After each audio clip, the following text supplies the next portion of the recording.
Un gusto de saludarles una vez más. Gracias por acompañarnos en nuestro canal. Hoy día vamos a hablar del callejón sin salida del perfeccionismo.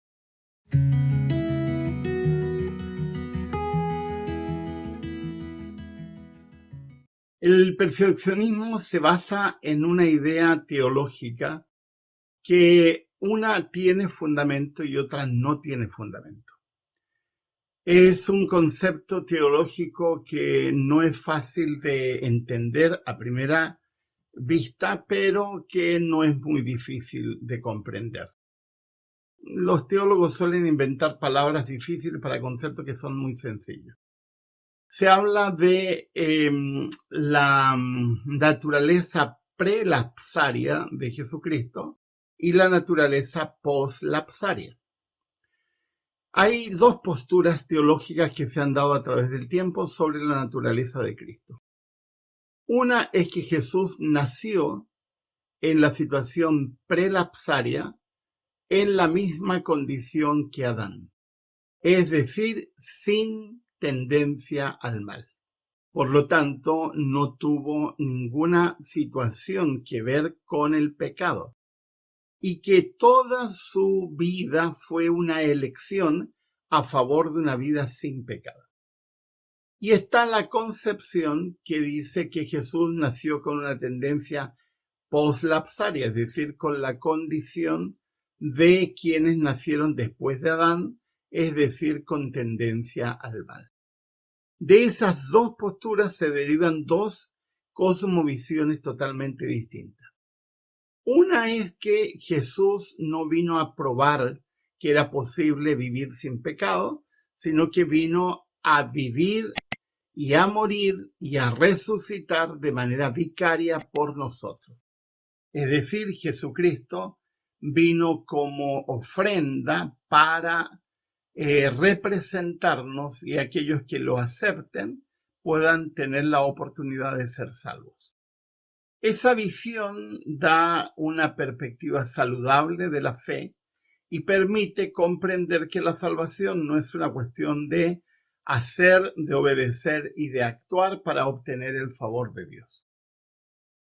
Pero la postura poslapsaria sugiere que Jesús nació con tendencia al pecado y teniendo tendencia al pecado superó el pecado y llegó a ser perfecto. Esa perspectiva es la que ha creado esa perspectiva o esa idea absolutamente tóxica del perfeccionismo, que deja a los seres humanos en un callejón sin salida. Porque si yo llego a creer que Jesucristo vino con tendencia al pecado y venció el pecado por sí mismo, la primera pregunta que yo me haría, si es que eso fuera verdad, ¿para qué necesito a Cristo? ¿Para qué lo necesito si yo podría superar el pecado por mí mismo? Entonces salen al paso y dicen, no, es que tú no puedes superarlo, necesitas la ayuda de Dios. ¿Y por qué tendría que necesitar la ayuda de Dios si Jesucristo fue capaz de superarlo solo? Por lo tanto, se meten en un berenjenal o en un callejón sin salida y, como es habitual, citan textos fuera de contexto. Suelen citar mucho a Pablo, suponiendo de que Pablo está sugiriendo en Romanos 7 de que él, estando con pecado, llegó a ser perfecto. Cosa que no dice Pablo. Pablo dice todo lo contrario. Intento hacer lo bueno, pero lo bueno no sale porque mi naturaleza obra o actúa hacia el mal. Otro texto que suele citarse es Mateo 5, donde Jesucristo dice, sed pues vosotros perfectos como vuestro Padre está en los cielos, es perfecto. Y los perfeccionistas dicen, ven, Jesús está diciendo que hay que ser perfecto. El problema es que no leen el contexto. Ese texto de Mateo capítulo 5 no está hablando de la perfección, sino que está hablando del amor. Y en el contexto del amor dice que Dios hace llover sobre justos e injustos, que Dios no hace discriminación, no hace acepción y que tenemos que aprender a amar a las personas independientes de lo que hacen. Y en ese sentido tenemos que lograr la plenitud de lo que Dios es. es decir, amar sin condiciones. Ser perfectos en el amor, pero no está hablando de perfección sin pecado. Otro texto que suele citarse es en Filipenses, donde Pablo dice, nosotros los que ya somos perfectos. Y está bien, sí, lo dice Pablo, pero sigue leyendo. Porque más adelante, en el versículo 15 de Filipenses 12, el apóstol Pablo dice, pero nosotros, los que aún no somos perfectos, uno se queda pensando, y bueno, ¿cómo es la cosa, Pablo? ¿Eres o no eres perfecto? Sí y no. Somos perfectos en la medida en que aceptamos la perfección de Jesucristo que se nos es imputada a nosotros. Pero no somos perfectos porque nuestra naturaleza sigue siendo pecaminosa y mientras esa naturaleza nuestra no sea cambiada, seguiremos permanentemente ligados al mal hasta que Jesucristo venga y diga, sorbida es la muerte en victoria.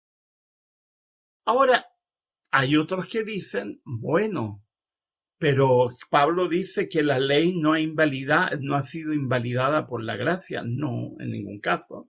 La ley sigue estando vigente porque la ley sigue mostrando tu condición. Porque la única, y quiero ser claro en esto, porque aunque uno sea claro, la gente vuelve una y otra vez a la misma idea. La única condición para ser salvo es creer.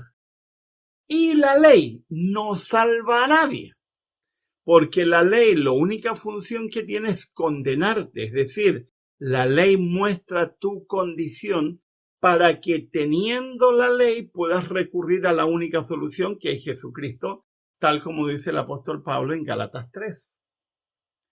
Cuando entramos en el camino del perfeccionismo llegamos a un callejón sin salida. Y es un callejón de autoengaño. Yo les digo a los perfeccionistas, muéstrame a un solo ser humano, con uno me conformo, aparte de Jesucristo. Muéstrame a un ser humano que sea perfecto. Muéstrame a un ser humano que haya guardado y obedecido los 10 mandamientos de manera perfecta. Uno. Y si tú me muestras a uno, yo estoy dispuesto a cambiar mi postura y a revisar lo que estoy sosteniendo. Por otra parte, creo que el callejón sin salida más grave del perfeccionismo es que deja a las personas a merced de la ansiedad, la depresión, la angustia, porque nunca es suficiente, porque nunca alcanzan. En cambio, quienes creemos que Jesucristo es nuestra perfección, que su perfección me es imputada a mí, vivimos tranquilos, sabiendo que nos vamos a equivocar, que cometeremos errores, pero que seguiremos sostenidos de la mano del Señor. Y como dice la palabra, 7 veces se cae el justo y se vuelve a levantar. ¿Por qué?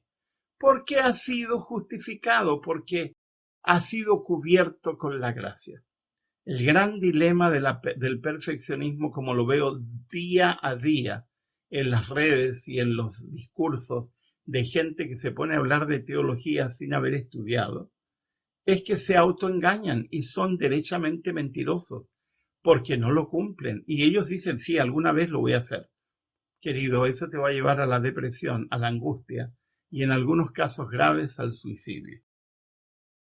Lamentablemente, del libro que tengo hoy día, no lo tengo en español, lo compré en una visita a Estados Unidos, lo tengo solo en inglés. Sé que hay una versión, tal como les voy a mostrar en la pantalla, una versión en castellano, pero no he logrado conseguirla. El título es medio irónico, de George Knight, que dice, solía ser perfecto. Un estudio sobre el pecado y la salvación.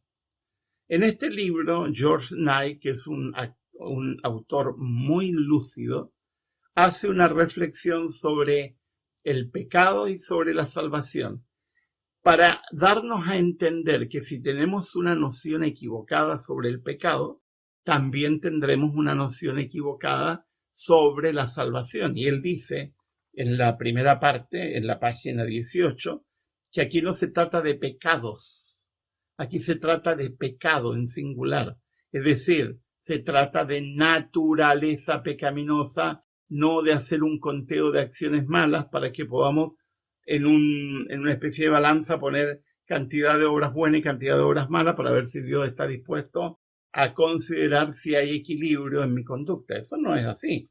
El problema es nuestra naturaleza pecaminosa.